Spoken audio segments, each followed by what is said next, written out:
তো আপনারা যারা শিক্ষক হতে যাচ্ছেন, ধরেন উদাহরণস্বরূপ ঘুমের যে দোয়াটা, এই ঘুমের দোয়াটা যদি আমরা বাচ্চাদেরকে এইভাবে শিখাই, ছোট ছোট বাক্যে খুব সহজে হাসি আনন্দে হেলে খেলে যদি আপনারা শেখাতে পারেন, তাহলে বাচ্চাদের মাইন্ডে, তাদের নরম মস্তিষ্কে খুব সহজেই বসে যায়।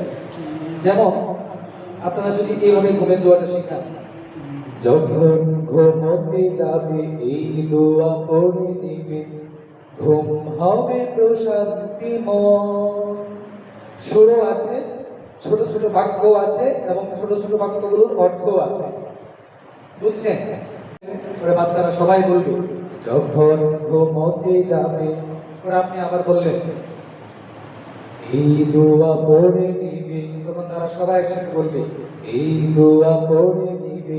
এভাবে করে একটু একটু করে আপনারা যদি বাচ্চাদেরকে শেখান সুরে সুরে ঘুমের দোয়াটা, তাহলে বাচ্চা যখন বাড়িতে যায় তাদের আম্মুকে আব্বুকে সুরে সুরে ঘুমের আগে দোয়াগুলো শোনাবে, তখন গার্ডিয়ানরা আপনার প্রতি বা আপনি যে প্রতিষ্ঠানে খেদমতরত আছেন সেই প্রতিষ্ঠানের প্রতি আন্তরিক হয়ে যাবে। কেন? কারণ তারা দেখবে যে তার বাচ্চাটা ঘুমের দোয়াটা এমন একটা সিস্টেমে শিখছে এবং খুবই হাসি আনন্দে শিখছে এবং বাড়িতে যায় তারা জপাজপি করতেছে।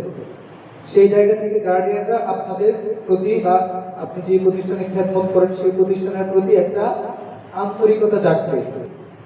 এভাবে যদি আপনারা বিভিন্ন প্রতিষ্ঠানে বাচ্চাদেরকে সুরে সুরে বিভিন্ন জিনিস শিখান, তাহলে আমি মনে করি যে আপনি যে প্রতিষ্ঠানে যাবেন সেই প্রতিষ্ঠানের দায়িত্বশীল যারা আছে, তারা গার্ডিয়ানরা সবাই আপনার প্রতি আন্তরিক থাকবে, আপনাকে সর্বোচ্চ সহযোগিতা করবে, আপনার সর্বোচ্চ সুযোগ সুবিধা নিশ্চিত করার চেষ্টা করবে।